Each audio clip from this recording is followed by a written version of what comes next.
berisi pesan-pesan pengembangan kegiatan-kegiatan sekolah dan ajakan untuk melakukan pemilihan ketua dari ketua OSIS yang baru terpilih. Biasanya pidato dari ketua OSIS yang baru terpilih, bacalah baik-baik dan cermati pidato. Assalamualaikum warahmatullahi wabarakatuh. Salam sejahtera, Om Swastiastu, nama budaya, salam kebajikan, selamat pagi semuanya. Yang saya hormati Bapak Alif, Kepala Sekolah SMP Teladan. Yang saya hormati Bapak Ibu Guru, Pembina OSIS Teladan. Yang saya cintai teman-teman saya sesama pelajar Teladan, SMP Teladan. Sebelumnya marilah kita ucapkan rasa syukur kepada Tuhan Yang Maha Esa yang telah memberikan karunia kesehatan kepada kita semua sehingga dapat hadir di acara pelantikan Ketua OSIS Teladan pada periode 2019-2020 ini.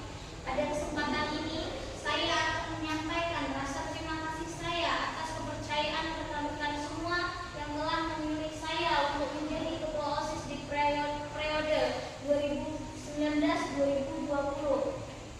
Ini merupakan sebuah kehormatan yang sangat besar bagi saya. Di lain sisi, saya juga menyadari bahwa jabatan ini merupakan tanggung jawab. Pada saat menyampaikan visi dan misi, saya menyampaikan dan mengungkapkan keinginan untuk mengaktifkan kembali beberapa kegiatan, di antara lain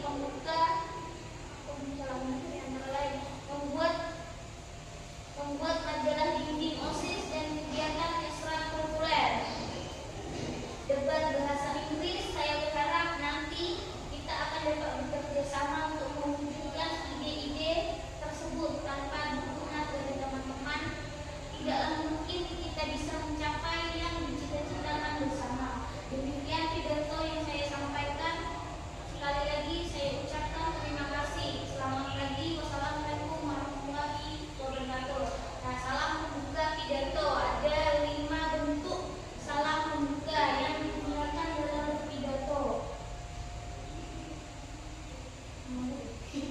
Salam ini dibagi berdasarkan agama-agama yang ada di Indonesia, yaitu Islam, Katolik, Kristen, Protestan, Hindu, Buddha, dan Konghucu. Selama pembuka tersebut adalah berikut.